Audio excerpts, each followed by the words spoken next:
Oi, gente, continuando o vídeo que foi interrompido porque eu tive que atender, era meu marido voltando do congresso e tal, enfim. Mas é bom que fica parte 1 e parte 2, né? Tá tudo certo, tá tudo certo. Bom, a gente tá falando sobre dicas pra aula, né? Como preparar bem uma aula, como fazer uma aula de qualidade. E eu falava no último vídeo, a última coisa foi a coisa de passar dever de casa, né, para as pessoas. Então, uma outra coisa que eu acho que é importante vocês pensarem. Lembra, no vídeo anterior eu falei sobre avaliar com equidade, né? Assim, essa questão dos prazos, por exemplo. Um aluno que não entrega um trabalho no prazo, ele não precisa ser sacrificado, morto por causa disso. Acho que você tem que fazer uma avaliação diferente e deixar claro isso no primeiro dia de aula. Por quê? Porque imprevistos acontecem, a nossa vida é dinâmica e acidentes acontecem. É muito diferente daquele aluno que você sabe que é enrolão, que não tem compromisso com nada, né? Então, é claro que você não precisa avisar para a turma, né? E dizer assim, olha, gente, se você tiver algum problema, você me avise e tal. Você avisa isso, mas sem ficar parecendo que você vai ser a professora do oba-oba, sabe? Na minha disciplina eu faço assim, nas minhas disciplinas, né? Se você entregou na data, seu trabalho vale um tanto. Se entregou um dia depois, ele vale menos, um dia depois vale menos, até chegar no zero. Então, chega um momento que eu falo, não recebo mais, porque tem que fechar as notas, fechar a disciplina, etc, tá bom? Então, isso, né? Avaliar os seus alunos de uma maneira que tenha alguma equidade. Outra coisa que eu acho que é importante, né? Você não falar mal dos outros professores, nem dos outros alunos, nem de ninguém na sua aula. Se você quiser contar coisas da sua vida, conte fatos relacionados a você. Ficar falando demais dos outros de uma maneira muito negativa, pejorativa, não vai acrescentar em nada a sua aula. E é triste, né? Eu vejo, assim, eu tive professores. Como eu estudei em vários lugares, né? Ninguém nunca vai saber onde foi. Mas eu tive professores que, por exemplo, falavam mal dos outros professores dentro da sala. Isso é muito ruim. Ou falavam mal de alunos, falavam mal de orientando dentro da sala. Me parece, é uma falta de assunto, né? Falta de tema, falta de preparação daquela aula. A aula tá tão mal preparada que a pessoa tem que enfiar um aluno, enfim, né? Uma história cabulosa de alguém, enfim. Se você precisar dar exemplos, busque exemplos na sua própria vida ou de pessoas que você não vai citar os nomes, que você pode citar a situação, né? Assim, mas não de maneira a denegrir a imagem das pessoas. Isso não contribui para nenhum processo de ensino-aprendizagem. Uma outra coisa que é importante, importantíssima, para se preparar uma boa aula, fazer uma boa aula, é você estudar os conteúdos. Parece óbvio, né? Mas assim, é estudar e estudar muito, sabe? E você não estudar só os seus conteúdos. O professor, gente, ele tem que estar permanentemente estudando, ele está em permanente atualização. Então, você estuda também outros autores clássicos, e não só os autores da modinha que você viu no último congresso, não. Você tem que estudar filosofia, antropologia, sociologia, literatura e método científico, acho. E não é estudar só a raiz quadrada da soma dos catetos, da hipotenusa e tal, que é a sua área específica. Por quê? Porque essas disciplinas que eu citei agora, elas não necessariamente você vai cobrá-las na prova, né? Não é assim, não é a sua área e tal. Mas um professor, ele precisa ter um amplo conhecimento de mundo.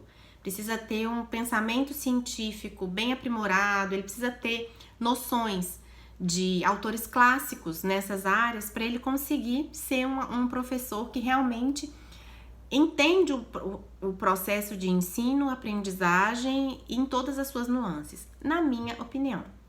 Então, independente da disciplina que você estuda, que você leciona, procure também fazer leituras de literatura nacional e internacional que você gostar e de autores clássicos de filosofia, sociologia, antropologia, etc.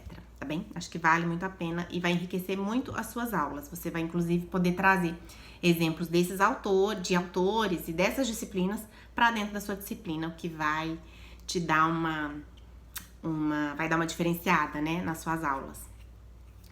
Uma outra coisa que eu acho que é importante, né, na hora de pensar se você tá preparado para dar aula, pensa o seguinte, se pergunte o seguinte, né? Eu sairia de casa para assistir essa aula que eu preparei para poder dar? Eu tô sendo honesto com o meu tempo e com o tempo do meu aluno? Eu tô sendo honesto com a instituição que me recebeu ali para poder dar aula? Tô sendo honesto com o recurso que está sendo investido, que está sendo empregado para mim, para que eu dê essa aula? Por que eu falo isso? E acho que é importante vocês sacarem. Eu tive professores muito bons, muito, mas eu tive professores também ruins pra caramba. Se você teve um professor ruim, coloque aqui abaixo, comente um exemplo de um professor ruim. Eu acho que vai ser ótimo. Posso até fazer um outro vídeo só comentando os comentários de vocês, dos tipos de professores ruins que se teve. E aí, assim, muita gente acha que porque é professor, sabe mais que os outros, né? E que como tá dando aula há muitos anos, então não precisa preparar nada. E aí dá aquela aula meia boca, sabe? E tem alguns tipos de aula que eu odeio, eu falo, meu Deus, a sensação que eu tenho é o professor não preparou nada. Ou, por exemplo, você faz disciplinas diferentes com o mesmo professor e vê os mesmos slides. Alguém já passou por isso? Eu já passei. E é muito ruim. Você se sente um pouco enganado, né? Tipo, você se sente assim, gente, o que eu tô fazendo aqui? Então, pare e pense antes de entrar em sala de aula, né? Quando você estiver preparando. Esse conteúdo que eu tô preparando, eu sairia da minha casa, ficaria lá 2, 3, 4 horas ouvindo uma outra pessoa falar da forma como eu tô preparando. Isso vai possibilitar com que você dê a menos que você seja uma pessoa medíocre, que aceita qualquer coisa, vai fazer com que você dê um grande salto de qualidade na sua preparação das suas aulas. Você pode ter certeza, né? E aí, eu queria fazer algumas observações, assim, né? Que acabou que o primeiro vídeo foi de muitas mais dicas, e aí esse aqui, que é a continuação do outro, mas que é o final, acho que vale a pena fazer algumas observações com vocês. A primeira delas, assim, pra mim, uma coisa que eu odeio, aula que é de seminários onde os alunos apresentam e o professor só assiste, sabe?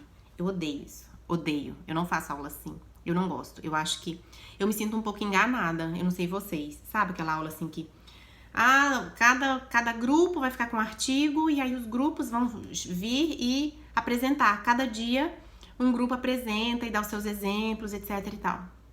Odeio isso. Eu acho que é horrível. Acho que é muito horrível. Então, não gosto, não faço e não recomendo ninguém a fazer, sabe? Porque a sensação que eu tenho, assim, quando eu saio... Eu falo que eu sou antiga, né, assim. Eu sei que tem essa coisa das metodologias mais... como é que chama? Construtivistas, né? Essa abordagem mais, como é que o povo fala? Metodologias ativas e tal, mas eu acho que eu sou super antiga.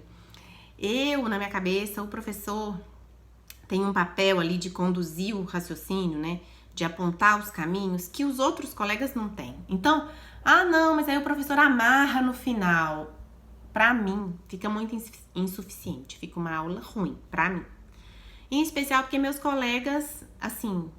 Tudo bem, eu acho que, né, o colega sabe alguma coisa também, mas eu sempre espero que primeiro o professor me conte alguma coisa, que ele já estudou mais que eu, ele já leu mais que eu, então ele sabe mais que eu e sabe mais que os meus colegas. E aí depois eu trabalho, então, com os colegas, né, assim, eu como aluna, falando pra vocês, numa perspectiva de aluna. Mas tem outras pessoas que não, né? E tudo bem, você faça a aula que você quiser aí, mas no meu canal eu nunca vou recomendar que você faça esse tipo de estratégia, que me parece meio... Não sei, eu fico sempre esperando assim, mas o professor vai fazer o quê? Sabe? Enfim. Acho que é importante também deixar claro, né? Não é que eu tô esperando que o professor pegue na minha mão, não, ao contrário, né? Mas assim, que ele pelo menos aponte os caminhos, apresente, né, o conteúdo ali e tal. Eu não gosto de aula que são os meus colegas que estão dando pra mim. Não gosto. Uma outra observação, sabe? Que acho que é importante. Não importa se você vai ganhar pouco ou muito, dê a sua melhor aula. Que é a coisa que eu falei no vídeo anterior. Por quê? Porque não é porque você tá ganhando pouco naquele local que que os seus alunos têm que ser menos respeitados do que aquele professor que tá ganhando 10 vezes mais que você em outra instituição. Quando você aceitou esse emprego, você aceitou esse salário que te foi proposto. Então, faça o seu melhor.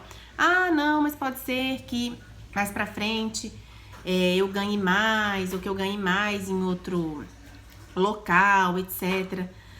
Tudo bem, mas enquanto você está nesse local, faça o seu melhor nesse local. Olha quem chegou!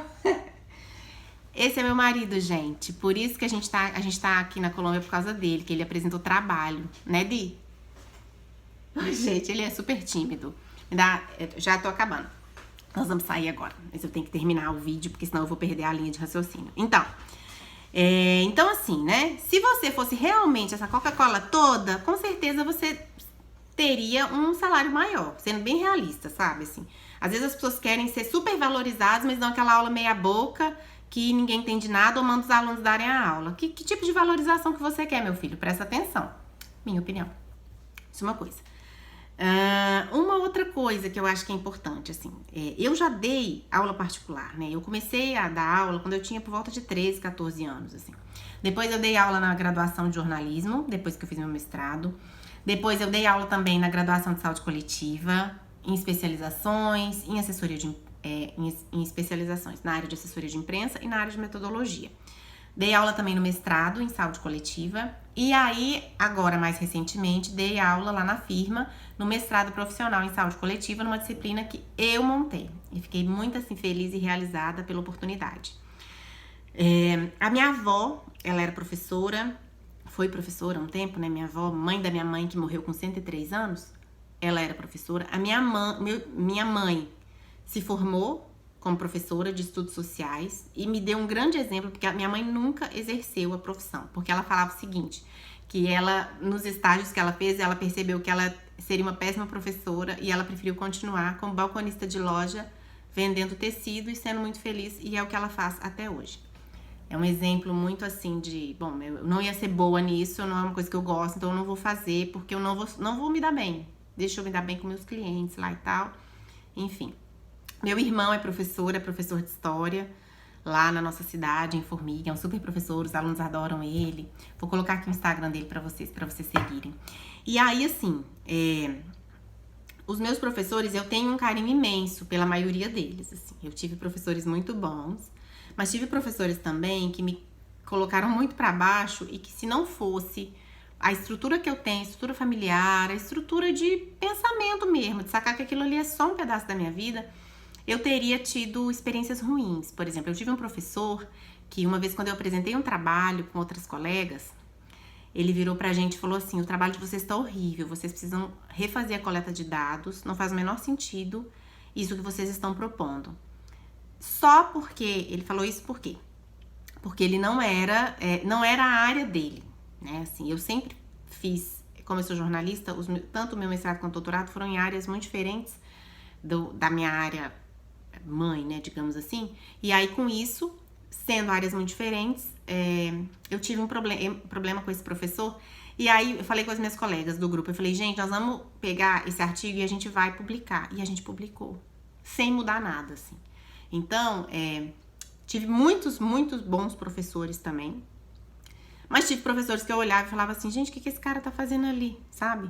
Então, finalizo esse vídeo te convidando a, primeiro, pensar o seguinte, assim, busque dar a melhor aula que você puder, sabe?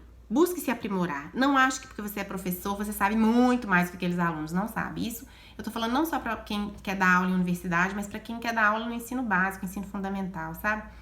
E saiba também que umas turmas vão te amar e outras turmas vão te odiar. Se eu contar pra vocês que já fizeram um abaixo-assinado pra eu poder ser mandada embora de um lugar que eu trabalhei, alunos fizeram, uma turma fez. Quando a diretora me chamou pra falar, me mostrou o abaixo-assinado, eu fiquei tão chocada. E o motivo era porque a turma disse que a minha prova era muito difícil. E eles queriam uma prova fácil, enfim. Eu não fui mandada embora, obviamente, a diretora sabia a qualidade do meu trabalho. Mas foi um episódio que, se eu não tivesse bastante estrutura, eu poderia ter desanimado e falado, ah, não, realmente, essa turma tá certa, minha prova é muito difícil. Sabe o que eu fiz? Na aula seguinte a esse episódio, eu cheguei pra turma e falei, o que vocês querem? Vocês querem uma aulinha cocô? Que eu passe as perguntas e as respostas da prova, vocês copiem, eu finja que dou aula, vocês fingem que aprendem, e aí tá tudo certo? É isso que vocês querem? E eles falaram, não, professor, eu não assinei nada. Porque aí chega na hora, ninguém assinou abaixo-assinado, né? Tipo, todo mundo, Ninguém tá sabendo do que tá acontecendo. Então, assim, só contando pra vocês que nem tudo são flores, sabe? Tem alunos que vão gostar da tua aula, tem alunos que vão detestar, mas faça o seu melhor, estude. O professor tem que estudar. Não é porque já se formou que não pode estudar. É inadmissível um professor que se diz professor e que não estuda, tá bom? Por fim, então, né? Ser professor, eu acho que é um dom, é uma escolha profissional, né? Você vai fazer o seu melhor se você se preparar, se você estudar bastante. E eu gosto porque é um serviço que te desafia constantemente, né? Como eu contei pra vocês nos vídeos anteriores, os meus alunos arrumam cada coisa e aí eu tenho que estudar, correr atrás, não sei o que, enfim. Mas não tenham medo, sabe? Se você se preparar, você vai dar uma boa aula. Uma aula ruim é fruto de falta de preparo do professor. Fica ansioso um pouquinho mesmo, a gente fica meio nervoso no início. Eu tenho mais de 10 anos que eu dou aula e toda aula me dá um frio na barriga a hora que eu entro na sala.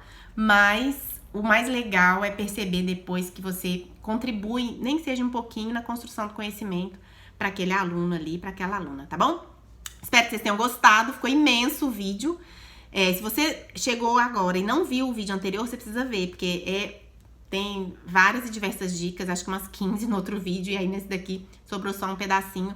Mas espero que vocês tenham gostado, tá bom? Fiquem com Deus, até o próximo vídeo. Tchau, tchau!